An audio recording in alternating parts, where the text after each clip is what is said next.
ไม่ใช่รัฐบาลนะมาจ่ายรัฐบาลมาให้มันมีความหวังให้มันมีการผ่อนคลายจริงๆก็เป็นการพนันชนิดหนึ่งนะครับขาย70 กว่าบาท73หรือ74 บาทยี่ปัวรับมาแล้วก็มาขายต่อประมาณ80 บาทก็เลยแล้วก็จะให้ขาย80 บาทเนี่ยมันผ่านขั้นตอนมาเยอะเนาะคนที่มานั่งขายเดินขายอะไรจริงๆมันซื้อมา80 บาทแล้วบางทีก็ซื้อมา90 บาทก็ขายเหมือนกับผิดกฎหมายอ่ะผมไม่ได้สนับสนุนให้ผิดกฎหมายนะก็ต้องขาย100นึง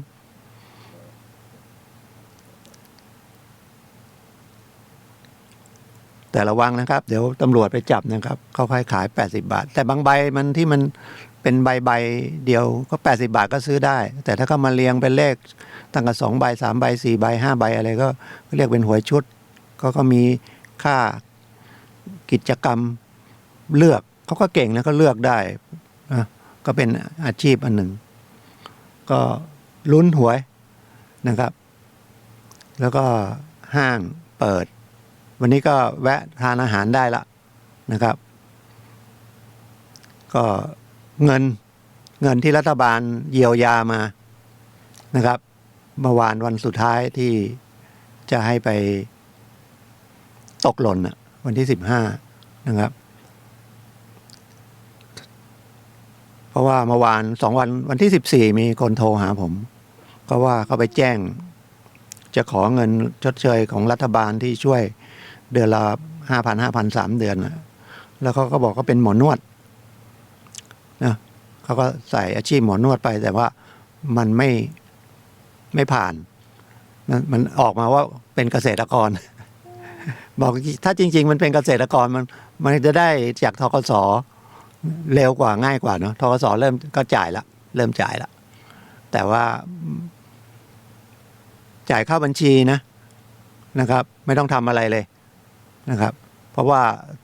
เป็นลูกค้าธกส.มันก็เป็นเกษตรกรโดยนั่นถ้าตกหล่นอะไรเงี้ยเดี๋ยวก็ตา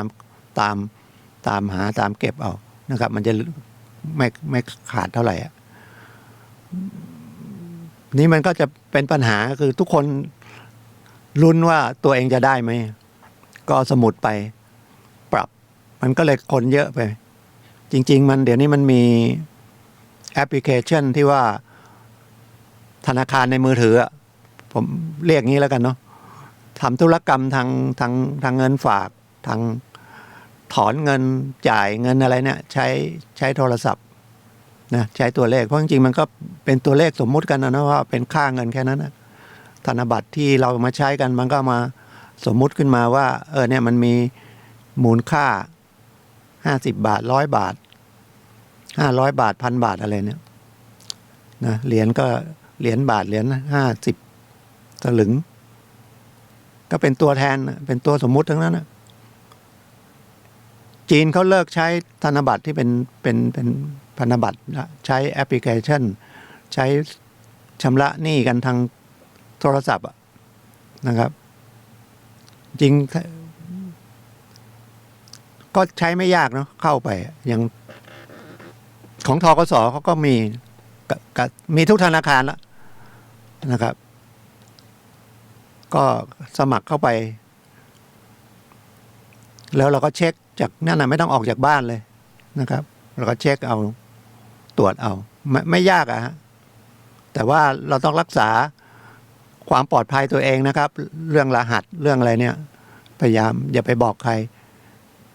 เนี่ยมันจะยากตรงเนี้ยไอ้ตัวเลขนั่นนะมันมีทั้ง6 ตัวนะครับเหมือนกับไปกด ATM เดี๋ยวนี้มันก็ต้องมี6 ตัวส่วนใหญ่ถ้าคนสูงอายุหน่อยไม่ได้ค่อยดูนั่นนะครับมันก็เลือกไปยากแล้วก็ไปให้ลูกหลานทำหรือเผลอลูกหลานก็เอาไปเลยนะครับเพราะว่ามันมีรหัสอยู่พยายามใช้นะครับพยายามใช้ถ้าลองใช้สักครั้งหนึ่งเดี๋ยวมันก็น่าจะนั่นนะครับตู้ ATM ก็เหมือนกันบางทีก็ไม่ค่อยถนัดเพราะจำนวนมันมากมันก็ต้องรหัสมากป้องกันเยอะที่ว่าอีกหน่อยท่านแล้วพูดมาถึงตรงนี้ผมก็มี ความคิดอันหนึ่งนะครับไอ้สมุดคู่ฝากธนาคารนะที่มันนั่งไม่น่าจะต้องใช้แล้วเนาะไปเปิดบัญชีก็ใช้แอปพลิเคชันหมดอะเพราะว่าเห็นแล้วพอจะใช้สมุดมันหาย มันอยู่ที่คนใช้ที่เป็นตัวลูกค้าด้วยนะที่จริงมันน่าว่าไม่ต้องเอาสมุดก็ได้เนาะเพราะเราใช้ผ่านโทรศัพท์มือถือได้ใช้โมบายแบงกิ้งนะใช้ทางอินเทอร์เน็ตเนี่ยมันไปเปิดบัญชีปุ๊บก็เปิดแอปพลิเคชันแล้วก็ใช้เลยแสดงตนอย่างเดียวถ้าไม่จำเป็นจริงๆไม่น่าจะไปติดต่อธนาคารละนะครับใช้เครื่องใช้ตู้ ATM ใช้โทรศัพท์มือถือแล้วก็ธนบัตรมันก็ไม่ต้องใช้นะครับคนจีนมาเที่ยวเขาใช้เครื่องโทรศัพท์มือถืออ่านไอ้ QR code ทั้งนั้นนะครับซื้อของซื้ออะไรแล้วเดี๋ยวนี้ไปห้างต้องใช้อย่างนี้นะครับเขาไม่รับเงินสดนะยังมีเล็กๆก็คือร้านอย่างเซเว่นอย่างอะไรสะดวกซื้อทั้งหลายเนี่ยก็ใช้เงินสดก็ได้ใช้ไอ้ QR code ก็ได้มันไม่ต้องใช้เพราะว่าเพื่อป้องกันโรคด้วยมันก็เชื้อโรคก็ติดไปกับธนบัตรนะครับตลาดสดอะไรอีกหน่อยก็ต้องเป็นเนี่ยนะใช้ตัวเลขโอนกันไปโอนกันมาเนี่ยเห็นของความสมมุตินะครับแต่ของจริงก็คือไอ้ตัวเลขสมมุติเนี่ยมันยอมรับกันแล้วว่ามันมีค่าจริงๆนะ100ก็ไปซื้อข้าวสารได้นะ100ไปซื้อเนื้อหมูได้ไปจ่ายค่าน้ำมันรถอะไรได้นะครับมันเป็นเรื่องที่เอาตัวกลางก็คือธนบัตรซึ่งใช้ก่อนนี้ก็เป็นวัตถุมีค่าเป็นทองคำเป็นเงินเป็นเบี้ยเป็นหอยอะไรอย่างเงี้ยนะครับมาแทนเงินแล้วตอนแรกก็หลังจากนั้นก็พัฒนาจากไอ้วัตถุเนี่ยมันไปยากเนาะเอาทองไปแล้วก็เลยเอาทองมาแล้วก็ตีค่าออกมาเป็นเงินแล้วก็เป็นเป็นไอ้แบงค์เนี่ยเป็นเหรียญก่อนแล้วก็พัฒนาเป็นแบงค์เพราะเหรียญมันก็หนักกระเป๋าอะนะเป็นทองคำก็เสร็จแล้วมาเป็นเหรียญไปไหนลำบากก็คิดมาเป็นธนบัตรแล้วหลังจากธนบัตรมันก็เยอะไปมูลค่าเงินมันเยอะไปก็ไปเป็นธนาคารเป็นเช็คเป็นตั๋วเงินเป็นอะไรนะครับเพราะว่าจะจ่ายเงินกัน100,000สมัยก่อนมันมีแต่ใบร้อยโอ้โหแบกกันไปเบิกธนาคารมาหลายมัดเลยนะ100,000พันฉบับเดี๋ยวนี้ใบพันมันก็100 ฉบับแค่นั้น100,000เขียนเช็คใบเดียวแล้วเดี๋ยวนี้เงินเป็น100 ล้านพันล้านหมื่นล้านแสนล้านอย่างงบประมาณประเทศก็เท่าไหร่4 ล้านนะครับก็เป็นตัวเลขทั้งนั้นนะครับลงมาเงินเดือนก็เข้ามาเงินเดือน 20,000-30,000ก็เข้าไปในเครื่องแล้วไปใช้แล้วก็ใช้จากเครื่องไปก็จะลดเรื่องโทรบัตรไปเรื่องพิมพ์ธนบัตรเรื่องแพร่เชื้อโรคไปด้วยนะครับก็เป็นรายการทนายความพบประชาชนนะครับผมก็มานั่งคุยกับท่านทุกวันเสาร์ก็เป็นสิ่งละอันพันละน้อยแล้วกันนะจะเอากฎหมายมาพูดอย่างเดียวเลยก็อาจจะไม่มีคนฟัง กลัวไม่มีคนฟังอย่างเดียวนะครับ เพราะว่าถ้าเอากฎหมายเพียวๆมาเลยว่าทำนั้นผิดทำนี้ผิดต้องโทษเท่าไหร่เนี่ยมันก็เหมือนกับไปเรียนหนังสือกฎหมายเนี่ยมันก็คงจะน่าเบื่อผมก็เลยเอาเรื่องเล็กเรื่องน้อยมาแต่มันก็เกี่ยวกับกฎหมายหมดอย่างธนบัตรเนี่ยกระสาบโรงกระสาบเนี่ยจะพิมพ์บัตรธนบัตรออกมาจะพิมพ์อะไรออกมานะครับเป็นเช็คอย่างเงี้ยก็ต้องมีพระราชบัญญัตินะเรียกตั๋วเงินอยู่ประมวลกฎหมายแพ่งพาณิชย์เรียกตั๋วเงินมันก็มีเช็คอยู่ในเรื่องตั๋วเงินก็มีตั๋วนะครับเรื่องตั๋วเงินคือเป็นเอกสารเนี่ยแต่แทนค่าเงินแล้วก็มีการรับผิดชอบคนออกให้ชำระหนี้ มันต้องชำระหนี้ได้ถ้าไม่ชำระหนี้ได้ก็ต้องนั่นแหละเป็นเอกสารในการฟ้องแพ่งหรือบางทีก็เป็นฟ้องอาญาก็ได้อย่างคดีเช็คเด้งอย่างเงี้ยนะครับมากำกับไว้เพื่อให้มันมีความเชื่อถือคุณจ่ายเช็คไม่มีเงินนะครับหรือว่าถึงเวลาไปเบิกเงินไม่ได้เนี่ยมันเป็นคดีอาญาอันหนึ่งพรบความผิดจากการใช้เช็คคนจะได้กลัวแต่จริงๆถ้ามันไม่มีเงินมันก็ไม่กลัวเนาะนะครับมันไม่รู้กลัวมันก็ไม่ได้สตังค์อ่ะมันต้องอยู่ที่ความเชื่อถือกันนะครับเราอย่าไปอาศัยกฎหมายเป็นเครื่องมืออันหนึ่งนะครับและแต่สำคัญนะแล้วก็ทั่วโลกทุกประเทศก็ใช้กฎหมายเนี่ยดูแลหรือดูแลสังคมนะครับกำกับสังคมนะครับถ้าใครทำผิดมีโทษทางอาญาก็คือนะครับอาจจะปรับอาจจะลิบทรัพย์กักขังจำคุกหรือถึงประหารชีวิตนะครับเพราะว่าถือว่าบุคคลคนนั้นอยู่ในสังคมไม่ได้ทำให้สังคมเดือดร้อนผิดปกตินะครับเหมือนพระพุทธเจ้าบอกนะครับถ้าคนนะครับคนก็ยังเป็นคนนะแต่จริงๆท่านบอกว่าต้องเป็นมนุษย์คนที่มีจิตใจสูงคือไม่ฆ่าสัตว์ไม่ลักทรัพย์ไม่ข่มขืนไม่ไปผิดลูกเมียเขาไม่พูดเท็จไม่ไปดื่มสุรายาเมาจนขาดสติอันนี้ถึงจะเรียกว่าเป็นมนุษย์ถ้าทุกคนอยู่อย่างนี้ก็กฎหมายก็ไม่ออกมาเยอะแยะไปหมดอะแต่พื้นฐานจิตใจคนไม่เท่ากันฉะนั้นเราต้องระวังด้วยอย่าเวลาคบหากันหรือพูดคุยกันหรือคบหาสมาคมกันอย่างเงี้ยอย่าเอาใจตัวว่าไอ้ฉันคนซื่อแล้วคนอื่นซื่อเหมือนเราไม่ได้นะครับเราก็ต้องระมัดระวังนะครับเราใจดีเราซื่อสัตย์นะครับเราเมตตาอย่าไปคิดว่าคนอื่นเขาใจดีเมตตาต้องระวังด้วยนะครับ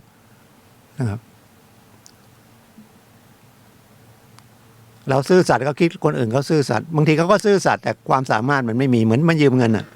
นะครับคิดว่าจะใช้ได้ถึงเวลาเขาใช้ไม่ได้พอใช้ไม่ได้ก็เสียเงินที่ให้ยืมไปด้วยถ้าไม่มีกฎหมายมาบังคับว่ายืมเงินนะครับกว่า 2,000 ขึ้นไปไม่มีหลักฐานเป็นหนังสือนะครับก็เขียนไว้เพราะว่าเราจะได้ระวังถ้าเราให้คนยืมไปเกิน 2,000 นะครับต้องมีหลักฐานเป็นหนังสือของคนที่ยืมไปนะไว้กับเราเขียนเป็นหนังสือไว้ว่าในกอมายืมเงินเราก็นะครับในกอยืมเงินข้าพเจ้าไปเมื่อวันที่เท่าไหร่ว่าไปนะครับไอ้วันที่ก็เป็นสาระอันนึงมันจะได้รู้ว่ามันยืมเงินวันไหนไม่ต้องใส่เวลานะครับวันก็เอาวันเลยนะเช้าสายบ่ายเย็นกลางคืนอะไรก็วันนะครับยืมเงินไปยืมกันที่ไหนมันได้ไม่ต้องมาเถียงกันนะครับก็จะเป็นสัญญาจะเป็นข้อตกลงเป็นตัวหนังสือขึ้นมาในกระดาษเอากระดาษก็แล้วกันเนาะอย่าไปบอกอย่างอื่นเดี๋ยวมันจะยิ่งงงเขียนในกระดาษนะครับเขียนที่วัดฝายหินก็ได้นะครับตำบลสุเทพอำเภอเมืองจังหวัดเชียงใหม่วันที่16 พฤษภาคม 2563 นายกยืมเงินข้าพเจ้าไปเป็นเงิน 10,000 บาทได้รับเงินไปครบถ้วนแล้วตกลงจะชำระคืนภายในวันที่นะครับ31 สิงหาคม 2563 แล้วก็ยินดีจ่ายดอกเบี้ยให้ในอัตรา15%ต่อปีถ้าเขียนอย่างนี้ก็ครบละแล้วก็ให้คนกู้เงินนะครับลงชื่อไว้ว่าผู้กู้และผู้รับเงินนะครับอันเนี้ยถ้าเขาถึงวันที่31 สิงหาคมไม่ชำระหนี้ถือว่าเขาผิดสัญญาแล้วเราก็ จะฟ้องเลยก็ได้นะหรือ ถ้าเขาไม่เอาเงินมาคืนอ่ะมันงั้นเราก็ต้องเหนื่อยละเราก็ต้องไปหาทนายให้เขาทำหนังสือเรียกว่าโนติสแจ้งเขาถ้าไม่ชำระนะครับก็ต้องไปขออำนาจศาลสั่งเอาเอกสารนี้ไปวันนี้ไงกู้ยืมเงินกันไปตามหลักฐานนี้ดอกเบี้ย3 เดือนไม่ได้ใช้มาเลยก็คิดออกมาเป็นเท่าไหร่ให้เขาชำระหนี้ต้นเงิน 10,000 ดอกเบี้ยอีกนะครับพร้อมกับค่าทนายนะครับกับค่าใช้จ่ายที่ดำเนินคดีนะครับถ้าทางโน้นเขาอาจจะสู้ว่ากู้ไม่ได้รับเงินก็ว่ากันไปแต่มันมีหลักฐานอยู่พิสูจน์ไม่ได้นะครับหรือว่าชำระหนี้มาแล้วก็ต้องดูชำระหนี้มาแล้วเขาก็ต้องมีหลักฐานว่าเพราะกฎหมายก็เขียนอีกว่าถ้ามาชำระหนี้ต้องให้เจ้าหนี้เนี่ยออกหนังสือว่าชำระหนี้แล้วเนี่ยเป็นความรู้ง่ายๆอย่างนี้อย่าแต่คนไทยขี้เกรงใจคนนะยืมเงินกันก็เอาไปเลยเอาเงินมาคืนก็จบถ้าไม่นั่นก็เอาสัญญาคืนง่ายๆชำระหนี้เสร็จเอาสัญญาคืนก็ฉีกทิ้งกันเลยนะครับไม่นั้นเดี๋ยวต้องดูเป็นต้นฉบับด้วยนะบางคนไม่เอาไงพอไม่เอาแล้วไปเจอคนที่เอาเปรียบสังคมชำระหนี้แล้วสัญญายังอยู่ดีก็เอาสัญญาที่ชำระหนี้แล้วมาฟ้องก็ต้องพิสูจน์กันมันก็ยากฉะนั้นเนี่ยเตือนอย่างเนี้ยให้ระวังทั้งคนมีสตังค์ให้เขายืมทั้งคนที่ไปยืมเขานะครับแต่มันยังมีอีกระบบนึงนะครับที่ว่ามันก็ซาไปเยอะละที่นี่นอกระบบนั่นนะครับไม่ได้เขาก็ขู่เอาอย่างนั้นต้องไปแจ้งโรงพักนะครับมันผิด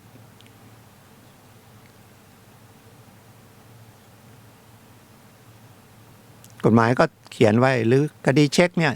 เขียนเช็คไปก่อนไม่ก่อนแก้กฎหมายนะครับแต่ก็แก้มานานแล้วนะถ้ามีเช็คใบเดียวก็ภายใน3 เดือนคืนมาก็ไปแจ้งโรงพักก็ได้นะครับเป็นคดีอาญาว่าเช็คเด้งภาษาชาวบ้านเรียกเช็คเด้งคือเงินในบัญชีไม่พอจ่ายก็คือเราต้องเอาไปเข้าธนาคารก่อนแล้วธนาคารก็คืนมาแล้วก็มีใบคืนมาด้วยว่าเงินในบัญชีไม่พอจ่ายก็ไปร้องทุกข์เจ้าหน้าที่ก็ไปรับเรื่องก็ไปเรียกคนนั้นมานะครับแล้วก็กลุ่มตัวได้เพราะว่าถือว่าเป็นผิดกฎหมายอาญานะครับเช็คเด้งแต่กฎหมายใหม่เนี่ยคุณว่ายืมเงินต้องมีว่าไอ้จ่ายเช็คเนี่ยจ่ายให้เราเนี่ยชำระค่าสินค้าหรือชำระเงินยืมหรืออะไรต้องมีหลักฐานอีกอันนึงนะครับเกี่ยวกับคดีเช็คนะครับแต่เดี๋ยวนี้ก็ไม่ค่อยมีใครใช้กันละนะครับแต่พูดเผื่อไว้จะได้เป็นความรู้ทั่วไปมันต้องมีหนังสืออีกอันหนึ่งนะครับไม่ใช่มีแต่ใบเช็คอย่างเดียวเหมือนสมัยก่อนก็แก้มานานแล้วนะครับที่ว่ามีหลักฐานการเป็นหนี้ที่พิสูจน์ได้นะครับว่าเรารับเช็คมาเนี่ยมันชำระค่าอะไรแต่ถ้าไปจ่ายเช็คในวงการพนันเนี่ยไม่มีอะไรก็กระดาษเปล่าแล้วจริงๆนี่ในวงการพนันนี่กฎหมายไม่ในอันนี้แถมให้อีกไปยืมเงินในวงการพนันเนี่ยกฎหมายไม่บังคับให้นะครับ เพราะว่าไม่ส่งเสริม ถือว่าคนไม่ดีทั้งคู่นะไปเล่นการพนันกันแล้วก็เป็นหนี้เป็นสินกันนะครับแล้วก็เลยเขียนใบไว้อันนี้ข้อกฎหมายนะหลักกฎหมายนะแต่ข้อที่จริงมันไม่ใช่อย่างนั้นนะอย่าไปยึดว่าเอากฎหมายว่าอย่างเดียวหรือไปดูในมือถือดูในอะไรนะครับอันนั้นเขายกตัวอย่างนะครับแต่ข้อที่จริงมันเป็นเรื่องไปนะครับเป็นเรื่องไม่ใช่เหมือนกันเหมือนกันเลยบางทีตัดสินมาไม่เหมือนกันนะครับเพราะรายละเอียดปลีกย่อยมันไม่ใช่ตามนั้นจะเป็นคดีอะไรก็ได้นะครับจะเป็นคดีลักทรัพย์คดีขับรถเฉี่ยวชนกันอุบัติเหตุนะครับหรือคดีทำร้ายร่างกายคดีข่มขืนคดีฆ่ากันอะไรอย่างเงี้ยนะครับ ราะว่ารายละเอียดแต่ละอย่าไปดูข่าวก็ดูได้นะดูข่าวก็มันประมาณนั้นเขาก็ให้ความเห็นเหมือนผมมานั่งอย่างเงี้ยบางทีก็มาบอกก็เหมือนก็เป็นความเห็นที่ผมผ่านมานะครับผ่านมาทั้งทำคดีด้วยทั้งจากอ่านฎีกาด้วยก็ของคดีอื่นๆที่เป็นฎีกาคดีอย่างเดียวกันเอาสุดท้ายมันทำไมศาลตัดสินไม่เหมือนกันนะครับเพราะว่าเวลาสืบพยานสำคัญสุดคดีมันอยู่ที่พยานหลักฐานนะครับศาลจะดูตรงนั้นนะครับและบางทีศาลชั้นต้นตัดสินไปอย่างศาลอุทธรณ์ตัดสินไปอย่างศาลฎีกาตัดสินไปอย่างเรื่องเดียวกันจะบอกพากษาทำไมมาตรฐานไม่มีมันก็มาตรฐานนะครับณตรงนั้นน่ะเพราะว่าใช้คำว่าวินิจฉัยนะครับดุลพินิจท่านเห็นอย่างนี้พยานหลักฐานอย่างนี้แต่ศาลอุทธรณ์พอถึงศาลอุทธรณ์ศาลละอุทธรณ์พากษาชั้นต้นก็คล้ายๆว่าจะไปถึงศาลอุทธรณ์ต้องทำงานมานานเลยนะครับแล้วถึงจะไปได้ขึ้นไปศาลอุทธรณ์แล้วศาลอุทธรณ์แล้วถึงจะไปศาลฎีกาก็คือทำงานมากประสบการณ์มากอะไรเยอะนะครับความคิดความอ่านอะไรมันมองคนละมุมมากนะครับแล้วก็ความละเอียดนะครับศาลชั้นต้นก็คดีคลั่งเข้ามาเต็มเลยนะครับทำเยอะแยะไปหมดนะครับท่านแต่ละท่านเนี่ยแต่ละท่านผู้พิพากษานี่ก็คดีเพียบนะครับแล้วก็พอขึ้นไปคดีเนี่ยทั้งโจทย์ทั้งจำเลยก็ต่างคนเอาพยานหลักฐานมาว่ากันบางทีก็ทางโจทย์ละเอียดกว่าทางจำเลยมีพยานหลักฐานแต่อาจจะไม่เอามาแสดงหรือว่าแม้แต่ทนายก็ความละเอียดความจะว่าเรียกความเก่งจะไปเรียกไงความที่เขาเอาใจใส่ที่เขาผ่านประสบการณ์เยอะๆมันก็ต่างกันและสำคัญสุดบางทีมันก็เรื่องกับชะตาชีวิตเรื่องดวงเหมือนกันนะครับอันนี้มันเป็นเรื่องละเอียดอ่อนนะครับแล้วกฎหมายก็มองในมุมนักกฎหมายนะครับ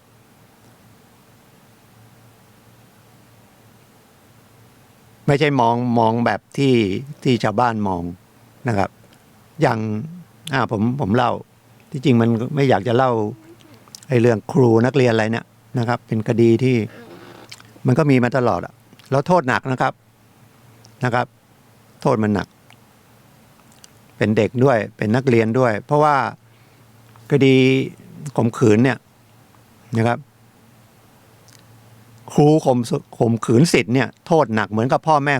ข่มขืนลูกตัวเองนะบอกอย่างนี้โทษมันจะหนักนะครับแต่คดีผมนี่มันนานละตั้งแต่สมัย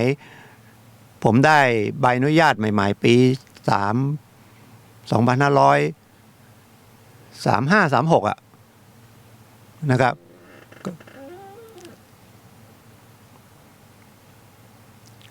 ก็ยังอยู่ราชบุรีอยู่อำเภอบ้านโป่งก็ผู้ชาย3 คนถูกจับข้อหาพาผู้หญิงไปค้าประเวณีผิดนะครับกฎหมายเขียนนะพาผู้หญิงไปค้าเอาไม่ใช่ว่าผู้เด็กนะอันนี้ผู้ใหญ่ก็คือเกิน18ขึ้นไปแล้วเขาอยากค้าประเวณีผู้หญิงคนนั้นนะจริงๆเขาก็เป็นคนค้าประเวณีอยู่แล้วผู้ชายคนนี้ก็ไปเที่ยวกับผู้หญิงคนนี้แล้วก็ไปได้เป็นคนที่มาจากภาคเดียวกันแล้วกันนะ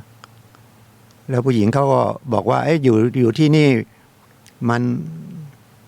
คล้ายๆเป็นคนเก่าที่นี่แล้วมันหารายได้ไม่ค่อยดีพาไปที่อื่นได้ไหมเป็นซ่องก็แล้วกันเนาะเดี๋ยวนี้ยังมีอยู่เปล่าไม่มีซ่องผู้ชายก็บอกว่าไปพาไปทำไมไปเกิดที่บ้านโป่งเพราะบ้านโป่งมันก็มีแหล่งซ่องเยอะ สมัยก่อนนะเดี๋ยวจะว่าเสียหายอำเภอบ้านโป่งผู้ชายเขาก็ คนบ้านเดียวกันเนี่ยพาไปก็ได้มีเงินมีทองให้ช่วยมั้งพาขึ้นรถไปจากกรุงเทพพาไปบ้านโป่งด้วยความฉลาดเกินของผู้ชาย3 คนนั้นพาผู้หญิงคนนั้นไปที่โรงพัก ไปแจ้งตำรวจบอกว่าช่วยบันทึกไว้หน่อยเถอะว่าผู้หญิงคนเนี้ยเขาให้ผมพาไปค้าประเวณีผมไม่ได้บังคับข่มขืนอะไรเขาเสร็จเลยผู้หญิงไม่ผิดอะไรนะครับตำรวจก็จับผู้ชาย3 คนนั้นเลยเพราะว่ากฎหมายเขียนนะห้ามพาหญิงไปค้าประเวณีแม้หญิงนั้นจะยินยอมถูกจับขึ้นศาลก็ตั้งทนายขอแรงผมก็ไปเขาบอกเอารับสารภาพไปสินะเขาก็ไม่เชื่อเขาบอกเขาไม่ผิดอ่ะเขาเชื่ออย่างเดียวอ่ะคือเชื่อแบบเชื่อส่วนตัวเองไงไม่ได้ศึกษากฎหมายจริงอ่ะฟังเขาคิดอย่างที่ผมบอกแต่แรกว่ามุมมองของชาวบ้านหรือคนที่ไม่ได้ศึกษากฎหมายจริงๆก็มองแบบธรรมดาสามัญอ่ะเอาผู้หญิงก็ยินยอมเนี่ยคำว่ายินยอมนี่บางอย่างกฎหมายมันไม่ให้นะเหมือนครูเนี่ยบอกว่าเด็กยินยอมเนี่ยไม่ได้ช่วยยกอะไรเลยตายกับตายลูกเดียวเลยเด็กถึงจะยินยอมก็ไม่ได้นะครับนี่พาไปยินยอมดีไม่มีข้อหาข่มขืนเพราะว่าเป็นการพาไปค้าประเวณีก็คุยกับศาลก็บอกรับก็ปฏิเสธอย่างเดียวไม่ยอมรับสารภาพแล้วคุยยังไงก็ไม่เข้าใจเพราะเป็นคนที่เขาไม่ค่อยเชื่อเป็นภาคหนึ่งที่เชื่อคนยากต้องเป็นคนภาคเดียวกันไปคุยถึงพอดีมีเพื่อนทนายคนหนึ่งพูดภาคเดียวกันกับเขาใช้ภาษาเดียวกันเขาถึงเข้าใจแล้วถึงรับสารภาพเขาอยู่ในเรือนจำไม่ได้อยู่ถูกขังอยู่ระหว่างพิจารณาคดีก็5-6 เดือนละไม่มีเงินประกันด้วยไม่มีอะไรด้วยนะครับคนกรรมกรหาเป็นช่างไม้ช่างอะไรพวกเนี้ยนะครับไม่ใช่มีทรัพย์สินอะไรมาทำงานหมดหน้านาทำงานมาก็มาเข้ามากรุงเทพมาอย่างเงี้ยมาทำงานแล้วมาโดนจับอย่างเงี้ยคุยไปคุยมาเอายอมก็รับสารภาพก็ศาลก็ตัดสินแล้วก็ลดครึ่งนึงก็ไปดีติดคุกมาโดนควบคุมตัวอย่างนั้นก็ถือว่าติดละนะครับก็ปล่อยพอตัดสินเสร็จก็ปล่อยเพราะว่าติดมาละนะครับเนี่ยความรู้กฎหมายบางทีมันต้องรู้บ้าง2บางทีมุมมองมันมองคนละมุมกับที่กฎหมายเขียนกฎหมายเขาเขียนมาแต่ละพระราชบัญญัติเนี่ยนะครับกฎหมายนะเขาจะมีตอนท้ายเหตุผลในการออกกฎหมายนี้เพื่ออะไรตรงนั้นก็คือหัวใจของกฎหมายนั้นเพราะว่าเวลาไปอ่านแต่เนื้อกฎหมายเนี่ยมันข้อ1ข้อ2ข้อ3ข้อ4ข้อ5เนี่ยนะครับมันก็จะตีความผิดถ้าไม่ผิดก็คือผิดความหมายของเจตนารมณ์เขาเรียกเจตนารมณ์เหตุผลในการออกกฎหมายเนี่ยเพื่ออะไรนะครับเพื่ออะไรเพราะว่ากว่าจะออกกฎหมายมาฉบับหนึ่งเนี่ยมันเอามาบังคับใช้คนที่อยู่ในประเทศนั้นทุกคนเลยนะครับจะเป็นคนต่างประเทศเข้ามาก็ใช้กฎหมายอย่างประเทศไทยเนี่ยเขาก็ต้องใช้เราไปเมืองนอกเนี่ยเราไปสิงคโปร์อย่างเงี้ยเราไปทำสกปรกพื้นถูกปรับติดคุกเลยกลัวกันหมดใครไม่กล้าทิ้งขยะไม่กล้าถมน้ำลายไม่กล้าทำสิงคโปร์นะครับแต่คนไทยมันก็มีกฎหมายขนาดนี้แต่มันไม่เข้มงวดขนาดนั้นคนไทยก็ทิ้งขยะนะเนี่ยเดี๋ยวก็โยนเปลือกเงาะเปลือกทุเรียนเปลือกมังคุดเพราะมันก็เหมือนว่าไปเข้มงวดไม่ทันกฎหมายออกมาอย่างนั้นแต่ว่า เราต้องไปดูที่เจตนาว่าเพื่ออะไร อย่างเนี้ยห้ามอยู่ในเรื่องของประมวลกฎหมายอาญาเลยนะครับ ว่าในเรื่องเพศนะครับ ความผิดทางเพศ ห้ามพานะครับ หญิงไปค้าประเวณี แม้แต่ยินยอมมีโทษนะครับจำคุกแล้วก็ปรับ หรือทั้งจำทั้งปรับอะไรเนี่ย อันนี้เราไม่ได้เอาตัวบทมานั่งอันเนี้ยเล่าเป็นอุทาหรณ์แล้วเรื่องอื่นๆมันก็จะมีประมาณนี้อีกนะครับ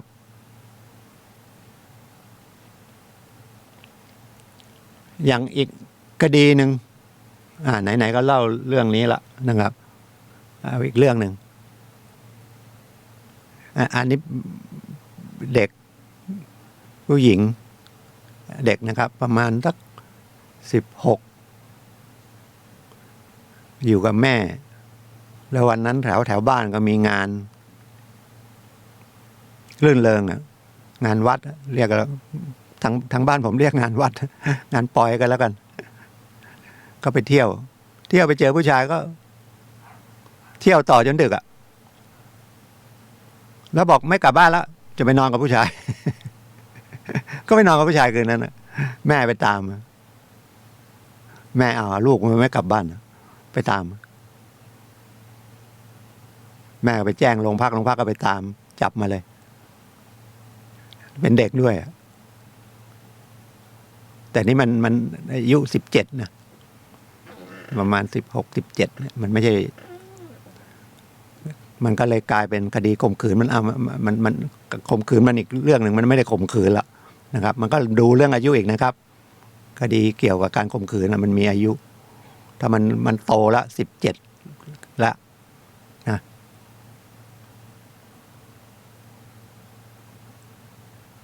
มันไม่เป็นคดีข่มขืนเพราะเด็กมันบอกว่าฉันไปนอนกับเขาไม่ได้ข่มขืนฉันมันจบไปแต่แม่อยากเอาเรื่องมันมีอันหนึ่งพรากผู้เยาว์เพราะ17มันยังเป็นผู้เยาว์ไอ้ผู้ชายคนนั้นก็เลยโดนข้อหาพรากผู้เยาว์มันก็เสียงบอกก็เด็กมันไปขอไปนอนผมก็พาไปมันเป็นไปแล้วใครจะไปถามอายุเนาะใครจะไปดูบัตรประชาชนถึงดูบัตรประชาชนก็ไม่รู้ว่าพาไปนอนไม่กลับบ้านไปนอนด้วยโดนอันนี้กฎหมายเอาเรื่องก็คือพรากผู้เยาว์ขึ้นศาลมันถ้าเป็นแต่มันก็ต้องรับสารภาพเพราะมันจะไปปฏิเสธยังไงนะครับ แต่ศาลก็ดูว่ามันเหตุการณ์ยังไงเอาไปแต่มันเป็นพรากผู้เยาว์แน่นอนเพราะว่ากฎหมายมันเขียนว่าพรากไปจากผู้ปกครองนะครับพรากไปจากผู้ปกครองยังเป็นเด็กอยู่อย่าไปว่าภาคผู้หญิงอย่างเดียวนะครับภาคผู้ชายก็เป็นนะครับเดี๋ยวจะไปมองว่าเรื่องเพศเนี่ยเป็นเรื่องของผู้ชายไปรังแกทางเพศผู้หญิงเนี่ยผู้หญิงไปรังแกทางเพศผู้ชายก็ได้แต่มันน้อยนะครับแล้วการภาคผู้เยาว์บางทีมันภาคผู้เยาว์นี่มันเขาไม่ได้บอกผู้เยาว์เพศนะผู้เยาว์จะเป็นผู้หญิงผู้ชายนะภาคไปจากผู้ปกครองเนี่ยนะครับภาคก็คือเอาไปแล้วขาดการติดต่ออยู่ดีเอาไปนะครับก็เป็นอันนี้มันต้องรับสารภาพนะมันไม่รู้จะสู้คดียังไงแต่ศาลก็จะดูเอามันเป็นยังไงแต่ถึงเวลาวันนั้นมันสืบพยานเด็กมันไม่ไป เด็กเป็นผู้เสียหายนะโดนภาคศาลเลยยกฟ้องเลยอันเนี้ยฉะนั้นเราเวลาไปอ่านหนังสือพิมพ์หรือไปดูทีวีอะไรข่าวมันไม่ใช่ละเอียดถึงขนาดนี้นะครับมันต้องขึ้นไปคดีจริงๆว่ามันเป็นยังไงนะครับเพราะเราก็เชียร์เอาเนี่ยเนาะว่าเนี่ยมันทำอย่างนั้นฆ่าเขาหรือข่มขืนเขาทำไมไม่ติดคุกเขาอยู่ระหว่างประกันก็ได้หรือว่าพอสืบคดีไปเราไม่รู้ลึกเป็นไม่เป็นก็ไม่รู้บางทีผู้หญิงก็แกล้งว่าถูกข่มขืนถูกอนาจารเนี่ยโดยเฉพาะบางทีนานแล้วนะครับมันก็มีผู้หญิงไปหาพระหาตุเนี่ยอันตรายนะครับเข้าไปคบมาอยากได้ตังค์แล้วก็เดี๋ยวนี้มันมีถ่ายรูปนะครับ ถ้าไม่ได้ก็นั่นแหละเป็นแบล็กเมย์แล้วมันพิสูจน์ยากนะแต่มันก็เคยมีนะครับที่ว่าเขายอมเขาก็พิสูจน์จนพิสูจน์ได้ว่าพระองค์นั้นน่ะถูกผู้หญิงคนนั้นน่ะแบล็กเมย์นะผู้หญิงบอกเนี่ยพระไปลวนลามเขาแล้วก็เรียกเงินไม่ให้ก็แจ้งโรงพักก็จับฉะนั้นคนเราอยู่ที่จิตใจเรานะครับสำคัญที่สุดแล้วก็คนที่รู้กฎหมายก็ที่จริงต้องจิตใจที่ดีกับสูงด้วยนะไม่นั้นเดี๋ยวเอารู้กฎหมายแล้วเอากฎหมายเนี่ยมาใช้ที่มันผิดอ่ะเหมือนขับรถนะครับกฎหมายก็เป็นวิชาทุกวิชามันก็เป็นเครื่องมืออันหนึ่งนะครับอยู่ที่คนใช้นะครับรถยนต์เขาไม่ได้สร้างมาให้ขับคนชนกันตายนะมันก็มีคดีชนคนตายนะรถยนต์มันรู้เรื่องรู้ราวหรอกอยู่ที่คนขับเราขาดความระมัดระวังมันก็เฉี่ยวชนหรือระวังแล้วก็โดนเขาชนนะครับชนเจ็บสาหัสตายอะไรเงี้ยนะครับมันก็ให้ระมัดระวังก็คือสติเราต้องรู้ว่าเราทำอะไรอยู่นะครับอย่าเบลอส่วนใหญ่ที่มันเกิดเรื่องก็คือขาดสติคุยกันไปคุยกันมากินแล้วก็ยิ่งมีเครื่องดื่มที่มันเป็นแอลกอฮอล์กินเข้าไปมันก็ขาดสติมากก็เดี๋ยวก็ตีกันฆ่ากันง่ายนะครับหรือมันก็ไปขับรถก็เร็วนะครับไปชนหนีอีกไม่ช่วยเนี่ยข่าวเมื่อวานก็เหมือนกันกินเหล้าเมาแล้วก็รีบกลับจะเคอร์ฟิวชนแล้วก็หนีจนคนขายผลไม้มั้งดีไม่เสียชีวิตแล้วมันก็อีกอันหนึ่งเหมือนเรื่องคดีรถชนเนี่ยบางทีทำไมบางคดีคนนั้นต้องติดคุกบางทีคนนั้นไม่ติดคุกบางทีเขารถเขามีประกันแล้วก็มีเงินนะครับจะบอกว่าคนมีเงินเนี่ยโอกาสติดคุกน้อยกว่าคนไม่มีเงินก็พูดได้นะครับคนยากคนจนไม่มีทรัพย์สินไม่มีมันก็โอกาสเรียนหนังสือมันก็น้อยก็ไม่มีความรู้นะครับแล้วก็เวลาถูกจับก็ไม่รู้ความไม่รู้อ่ะนะครับเขาแจ้งสิทธิ์ว่าต้องการทนายไหมแล้วเขาไม่อธิบายเราก็ไม่เข้าใจเราก็ไม่รู้เราก็คิดว่าถ้าเราทนายมาฟังคำสอบสวนด้วยเราต้องเอาเงินจ่ายค่าทนายไม่ใช่นะครับถ้าเป็นคดีอาญาเนี่ยนะครับถ้าเราอยากได้ทนายมานั่งนะครับหรืออยากได้คนอื่นมานั่งฟังคำสอบสวนเนี่ยระหว่างที่เราจะคุยกับตำรวจเนี่ยนะครับตำรวจเขาแจ้งนะครับเพราะว่ามันเขียนอยู่ในกฎหมายรัฐธรรมนูญแล้วก็เป็นวิธีปฏิบัติในประมวลกฎหมายวิธีพิจารณาความอาญาเลยพนักงานสอบสวนต้องแจ้งสิทธิ์ถ้าไม่แจ้งสิทธิ์ได้คำสอบสวนนั้นใช้ไม่ได้แต่ในแม้เขาก็แจ้งแล้วถามจะใช้สิทธิ์ไหมไม่ใช้เพราะไม่เข้าใจไงไม่อยากจะเป็นบอกว่าถ้าจะใช้เดี๋ยวกลายเป็นคนหัวหมอไม่ใช่อันนี้มันใช้สิทธิ์นะครับเขาจะต้องอ่านให้ฟังว่าคุณจะต้องการทนายไหมต้องการคนมานั่งฟังเป็นด้วยไหมถ้าต้องการทนายก็แจ้งเขาเดี๋ยวเขาก็ติดต่อหาทนายมาให้เพราะว่ามันเป็นหน้าที่เขาก็จะแจ้งไปที่ท่านในจังหวัดนะครับต่างจังหวัดนี่ก็แจ้งไปที่ประธานสภาจังหวัดประธานสภาจังหวัดก็ไปดูรายชื่อทนายที่ลงรายชื่อไว้เป็นอาสาที่ว่าจะไปนั่งฟังคำสอบสวนนะครับก็ติดต่อไป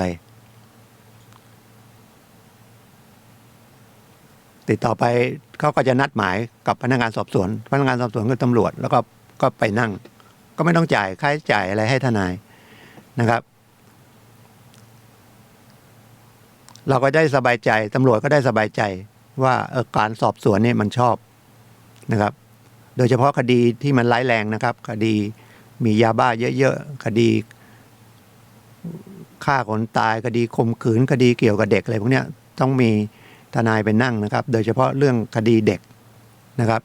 คดีเด็กนี่ต้องมีเด็กทำผิดหรือเด็กเป็นผู้เสียหายก็แล้วแต่นะครับมันต้องมี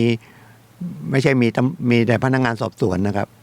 มันไม่ต้องมีนักจิตวิทยามีนักสังคมสงเคราะห์มีทนายนะครับเพราะว่าถือว่าเด็กนะครับหรือผู้เยาว์เนี่ยยังประสบการณ์น้อยการสื่อสารการเข้าใจสังคมเข้าใจโลกเนี่ยมันน้อยแล้วก็คนประเทศไทยนะหรือคนทั้ง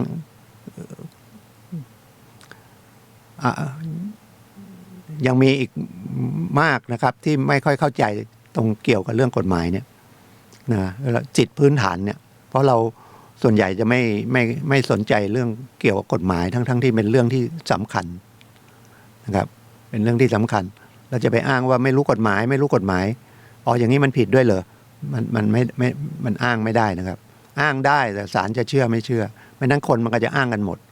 นะครับมันจะอ้างกันหมดว่าเฮ้ยฉันไม่รู้กฎหมายแต่เลยทำผิด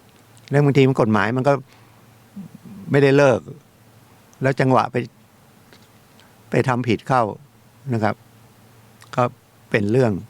ฉะนั้นรายการที่ผมมานั่งคุยกับท่านเนี่ยคือได้ประสงค์นะครับเจตนาก็คือต้องการเนี่ยรู้เบื้องต้นไว้นะครับแล้วก็ยังยินดีนะครับยังเบอร์โทรศัพท์ผมก็ยังใช้เบอร์เดิม0896355649 ก็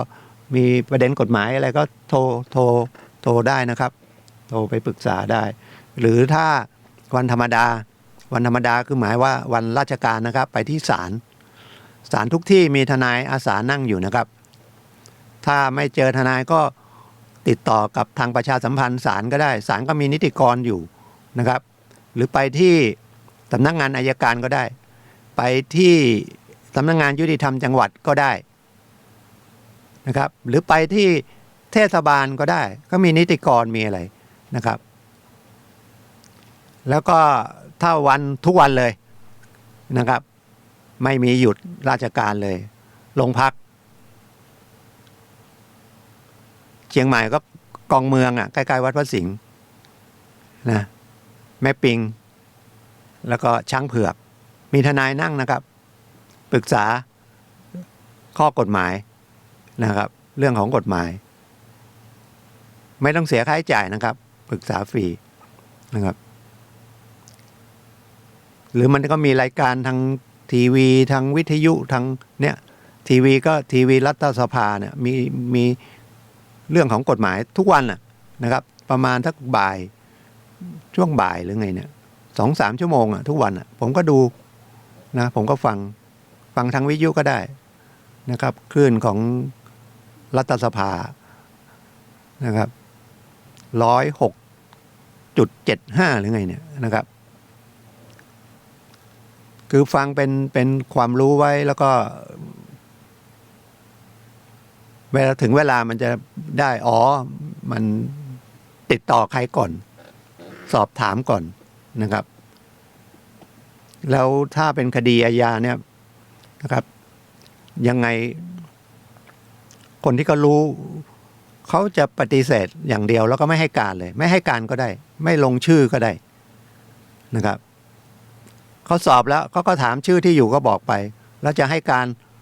รับหรือปฏิเสธนะครับขอว่าปฏิเสธไว้ก่อนแล้วกันนะอันนี้แนะนำอย่างนั้นแล้วเดี๋ยวถ้ามันเจอทนายแล้วคุยทนายรับมันดีอย่างนี้ปฏิเสธมันยังไงนะครับแต่ถ้าไปรับสารภาพแล้วไปปฏิเสธที่หลังเนี่ยบางทีมันก็ยากเพราะว่าทางศาลก็ดูตามหลักวิทยาจิตวิทยานะครับว่าไอ้ที่รับสารภาพตั้งแต่ชั้นสอบสวนเนี่ยมันยังแต่งเรื่องโกหกไม่เป็นแล้วก็ยังไม่ได้คุยกับใครเลยจริงๆนะก่อนอะไรเนี่ยขอบอกว่าเดี๋ยวขอคุยกับทนายก่อนนะครับถ้ามีทนายส่วนตัวก็โทรหาเลยนะบอกว่าเดี๋ยวขอคุยกับทนายก่อนหรือไม่มีก็ขอให้ตำรวจเขาติดต่อกับสภาทนายความขอทนายไปนั่งไม่ต้องกลัวเสียค่าใช้จ่ายนะครับไม่มีค่าใช้จ่าย นะครับจะได้มีข้อมูลคนเรามันต้องมีข้อมูลในการตัดสินใจนะครับ อย่าไปตัดสินใจด้วยยังไงสามัญนะครับหรือว่าเห็นเขาทำอย่างนี้ก็ทำอย่างนี้แล้วก็ฟังมาผิดมั่งถูกมั่งนะครับเหมือนเห็นช่างไฟฟ้าเขาต่อไฟมันก็ทำอย่างเงี้ยเราอาจจะโดนไฟดูดตายเนาะหรือซ่อมประปาบางทีซ่อมไปซ่อมมาหนักกว่าเก่านะครับซ่อมวิทยุลื้อไปลื้อมาเลยเสียไปเลยนะครับบางทีมันก็ต้องไปให้ช่างที่มีความรู้นะครับหรือว่าเราลองดูแล้วนะครับถ้าจะต่อไฟก็ต้องไป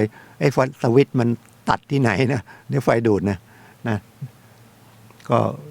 กฎหมายมันก็เหมือนกันนะทุกวิชานะครับก็เพื่อความอยู่ของสังคมให้มันเป็นความสุขไม่เบียดเบียนกันมากเกินไปจะไปห้ามคนที่เขาจะเอาเปรียบเราเนี่ยมันห้ามไม่ได้เราต้องระมัดระวังที่ตัวเรานะครับมีเคอร์ฟิวจะเลื่อนจาก4 ทุ่มเป็น5 ทุ่มแล้วที่ฝ่าฝืนเคอร์ฟิวนี่ผมก็เจอนะมันต้องขึ้นศาลเลยมันไม่ใช่ปรับอย่างเดียวมันเป็นคล้ายๆกฎหมายพรบฉุกเฉินแล้วก็อยู่ในเคอร์ฟิวเดี๋ยวนี้ก็จะเลื่อนเป็น5 ทุ่มถึงตี 4นะครับตี 4แต่ถ้ามีเหตุจำเป็นมันต้องมีจำเป็นก็มีหนังสือนะครับพวกเกษตรกรก็ให้พ่อหลวงบ้านนะครับก่อนให้อำเภอก็ไม่ทำไม่ทันหรือไงไม่รู้เอาไปให้ตำรวจทุกอย่างไปลงที่โรงพักหมดนะขออนุญาตวิ่งส่งของระหว่างเคอร์ฟิวเป็นเกษตรกรมันต้องจริงๆมันก็ต้องเริ่มจากหมู่บ้านเนาะพ่อหลวงบ้าน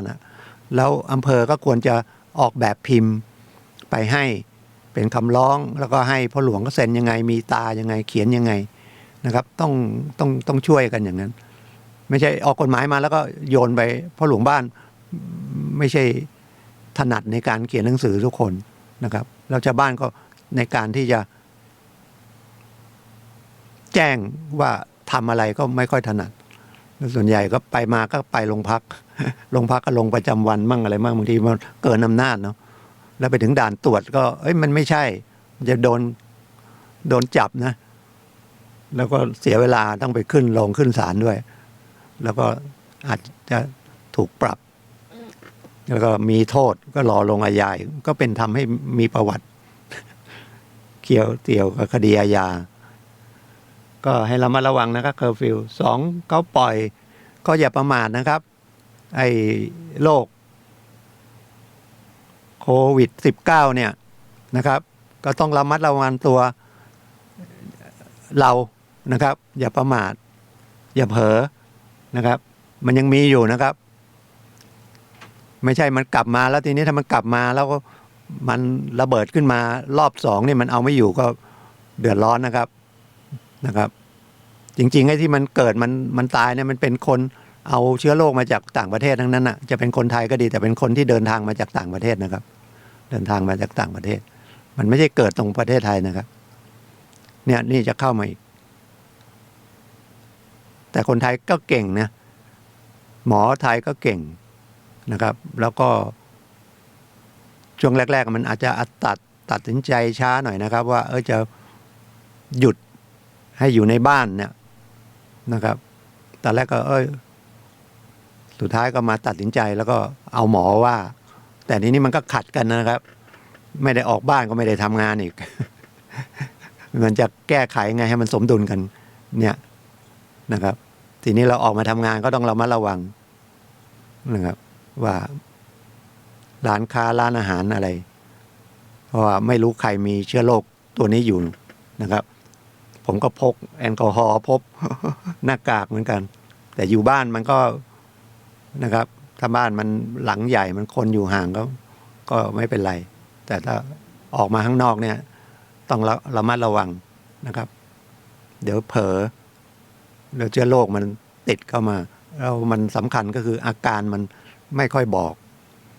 มันไปบอกก็หมายว่ามันหนักแล้วนะครับฉะนั้นยังต้องอย่างเก่านะครับ ใส่หน้ากากล้างมือนะครับภาชนะทานอาหารอะไรเนี่ยแก้วน้ำอะไรก็เป็นของเราอยู่นะครับแต่ธรรมชาติมนุษย์นะครับมันอยู่ไม่ได้อยู่หาเงินแล้วก็ต้องไปใช้เงินนะซื้อความสุขก็แปลกเนาะมันก็เหนื่อยหนึ่งเหนื่อยหาเงินแล้วก็ไปเหนื่อยใช้เงินนะครับแล้วก็ไปเหนื่อยเป็นหนี้ถ้าใช้เงินเกินตัวนะครับตลาดรถอะไรพวกนี้ก็รถมือสองรถคันใหม่ก็นะครับไม่ต้องไปรีบซื้อนะครับราคามันรถมือสองมันเหลือไม่กี่ตังค์ละนะครับซื้อรถมือสองก็เป็นหนี้น้อยหน่อยก็บางคนก็ไม่ได้นะจะต้องซื้อรถใหม่ราคารถมันก็ลงไปแต่เดี๋ยวนี้น้ำมันได้ข่าวว่าจะเริ่มขึ้นละนะครับเพราะจีนเขาเริ่มการค้าเขาเริ่มดีละการบริโภคน้ำมันมันก็ขึ้นหลักเศรษฐศาสตร์มันก็ใครต้องการเยอะนะครับของมีน้อยคนต้องการมากมันก็แพงนะครับแต่ตอนที่มันผ่านมานี่มันไม่ได้ออกบ้านไม่ได้ใช้น้ำมันนะครับขุดมาไม่รู้จะไปไว้ไหนน้ำมันลอยอยู่กลางทะเลหมดอะนะมันขุดมามันเป็นน้ำมันดิบกันก็ไม่ได้กันก็ไม่มีที่เก็บมันก็ลดราคานะครับเหลือ10 กว่าบาทนะเดี๋ยวว่าตอนนี้น้ำมันเริ่มจะขยับแต่คงไม่ขึ้นไปถึง30-40เนาะน่าจะสัก20 กว่าบาทนะครับตอนนี้มันก็เหลือ20 กว่ามันอาจจะใกล้ๆ30ก็คนก็เริ่มออกบ้านละนะครับก็ให้ระมัดระวังด้วยแล้วกันนะครับ